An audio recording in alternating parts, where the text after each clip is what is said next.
मला वाटतं 7 तारखेला पावसाची आगमन होणार आहे आणि त्याच्या अगोदरची जी कामं आहेत आणि डेडलाईन 31 मे ही दिली होती आणि म्हणून आज संपूर्ण ठाणे शहरातल्या नाल्याची पाहणी करून या ठिकाणी जो काय अहवाल आपण आयुक्तांना दिलेला आहे की ही नाले सफाई का हात की सफाई या बाबतीमध्ये त्यांचं लक्ष वेधलेलं आहे। सर्व पुरावे त्या ठिकाणी आपण दिलेले आहेत आणि ज्या पद्धतीने तुम्ही बघितलं असेल नाले सफाई व्हायला पाहिजे होती ती या ठिकाणी झालेली नाही। त्या ठिकाणी रेल्वे ट्रॅक असेल, त्याचबरोबर जिथे ज्या ठिकाणी पाणी साचतं त्या ठिकाणची नाले सफाई, उदाहरणार्थ आपल्या वंदना टॉकीजच्या इकडचे जे नाले आहेत जे बंदिस्त नाले आहेत त्या नाल्यामध्ये एवढा गाळ अजूनही आहे। त्या ठिकाणी आपण जे लाईव्ह फोटो या ठिकाणी दिलेले आहेत। त्यानंतर तुम्ही बघितलं असेल धोकादायक इमारतीचा विषय या ठिकाणी उपस्थित केला होता। त्यांच्या पर्यायी जागेसाठी व्यवस्था करावी यासाठी सुद्धा आम्ही सांगितलेलं आहे। त्याचबरोबर जी काही साफसफाई रस्त्यावरची जी साफसफाई होते ती बरोबर होत नाही। आज तुम्ही बघितलं असेल कित्येक बाजारपेठे असतील, गर्दीच्या ठिकाणी कचऱ्याचे ढीग लागलेले आहेत। या संदर्भात सुद्धा आपण साहेबांना सांगितलेलं आहे की या संदर्भामध्ये जे काही ठेकेदार आहेत त्यांच्याकडून हे कर्मचारी बरोबर साफ केले जात नाही, त्या बाबतीत सुद्धा लक्ष घालावं। जे जर तुम्हाला 50 कर्मचाऱ्यांसाठी त्या ठिकाणी दिलेलं असेल आणि ठिकाणी 10च कर्मचारी ठिकाणी काम करत असेल तर त्या बाबतीमध्ये सुद्धा आपलं त्या ठिकाणी लक्ष असायला पाहिजे। त्याचबरोबर तुम्ही बघितलं असेल जी धोकादायक जी काही झाडं झालेली आहेत या संदर्भात कित्येक नागरिकांनी तक्रारी करून सुद्धा या ठिकाणी छाटणी होत नाही आणि त्या ठिकाणी कित्येक जणांचा मृत्यू होतोय। मग ते ती समजा गाडीवरती एखादं झाड कोसळतं किंवा घरावरती कोसळतं, जे जीवितहानी होऊ शकते, यासाठी सुद्धा तातडीने कारवाई करण्यासाठी सांगितलेलं आहे। त्याचबरोबरीने आज तुम्ही बघितलं असेल जे आपले सर्व्हिस रोड आहे घोडबंदरचा, त्या ठिकाणी हा सर्व्हिस रोड कमी करण्याचा डाव या ठिकाणी चाललेला आहे। या संदर्भात सुद्धा गंभीर दखल या ठिकाणी घेण्यात यावी। आज सर्व्हिस रोड 96 साली जेव्हा महापालिकेने हे सर्व्हिस रोड बनवले त्यामुळेचं मूळ उद्दिष्ट हेच होतं की या ठिकाणी असलेल्या ग्रहसंकुलनाच्या असलेल्या हायवे असल्या कारणाने जर वाहतूक कोंडी झाली, उद्या काही इमर्जन्सी झाली तर त्यासाठी हे सर्व्हिस रोड ओपन असले पाहिजेत आणि या सर्व्हिस रोडवरची वाहतूक सुरळीतपणे चालली पाहिजेत यासाठी हे सर्व्हिस रोड त्या ठिकाणी बनवले होते। आणि ते सर्व्हिस रोड जर समजा आता जर कोणाच्या सांगण्यावरनं हे जर कमी करत असतील किंवा काढत असतील तर त्याचा आम्ही ठाणेकर नागरिक म्हणून ॲज अ लोकप्रतिनिधी म्हणून त्या ठिकाणी आम्ही रस्त्यावरती उभे राहू असं आयुक्तांना सांगितलेलं आहे। आणि त्याचबरोबरीने सुलभ शौचालय असतील, काही ठिकाणी सुलभ शौचालय बांधून 1 महिना झाला तरी पण त्याला टाळं लावून ठेवलेलं आहे।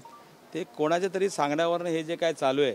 आणि आज तुम्ही बघितलं असेल आज ज्या पद्धतीने या महापालिकेतून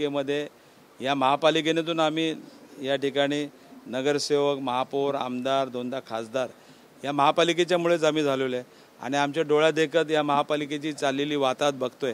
आज कित्येक कर्मचाऱ्यांना या ठिकाणी परिवहनच्या कर्मचाऱ्यांना तुम्ही बघितलं असेल 12 वर्ष झाले त्यांना त्यांची जी काही देणी आहेत ती अजूनही मिळत नाहीत। आज कित्येक लोकांनी कामं केलेली आहेत ठेकेदारांनी, त्यांची बिलं गेल्या 1.5-2 वर्षापासून पेंडिंग आहेत। आणि अशा पद्धतीने ह्या महापालिकेचे जो कारभार ज्या पद्धतीने चालला आहे, येणारे जे आयुक्त आहेत चांगले अधिकारी आहेत त्यांना आम्ही हेच सांगितलं आहे की तुम्ही ठाणेकर जनता तुमच्या पाठीशी आहेत, चांगल्या पद्धतीने काम करा, आम्ही तुमच्या पाठीशी आहोत।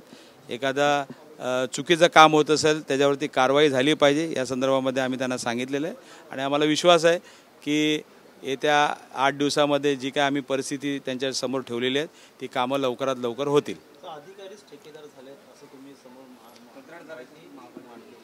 या संदर्भामध्ये सर्व पुरावे दिलेले आहेत, त्यांनी त्याची पडताळणी करावी।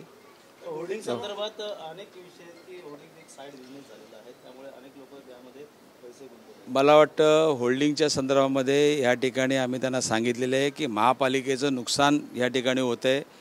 त्या ठिकाणी 20/20ची परवानगी दिली आहे आणि जवळजवळ 60/60चं जर लावत असेल तर त्याच्यावरती फौजदारी गुन्हा दाखल करा त्याच्यावरती ॲक्शन घ्या, त्याला ब्लॅकलिस्टमध्ये टाका. आणि त्यानंतर ही जी काही ॲडव्हर्टाइजमेंटच्या संदर्भामध्ये आज तुम्ही बघितलं असेल 17 माणसांचं मृत्युमुखी झालेले आहेत. आणि अशा लोकांना जर मला वाटतं महापालिका पाठीची घालत असेल तर चुकीचं आहे.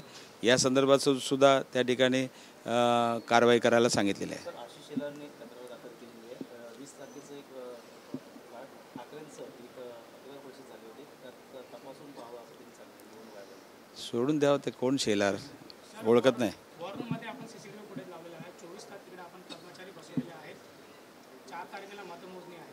बघा, या ठिकाणी आमचे कलेक्टर साहेबांच्या नेतृत्वाखाली हे या ठिकाणी काम चालू आहेत. आमच्या त्या ठिकाणी आरो आहेत. आमचा विश्वास आहे की या ठिकाणी चांगल्या पद्धतीने ही निवडणूक पार पाडावी. आतापर्यंतचा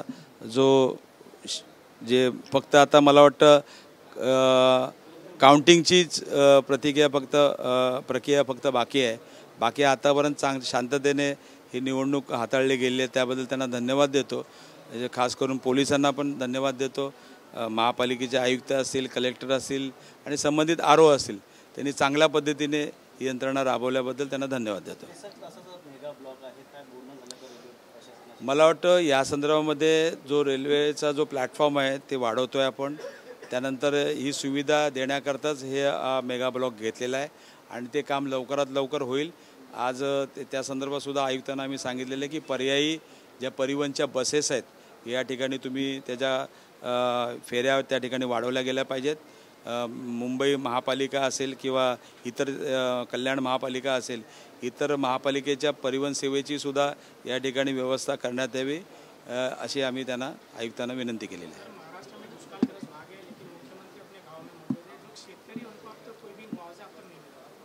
मेरे ख्याल से मुख्यमंत्री देखने को गए हैं कि मैंने जो झाड़ लगाया बराबर आया क्या ऊपर.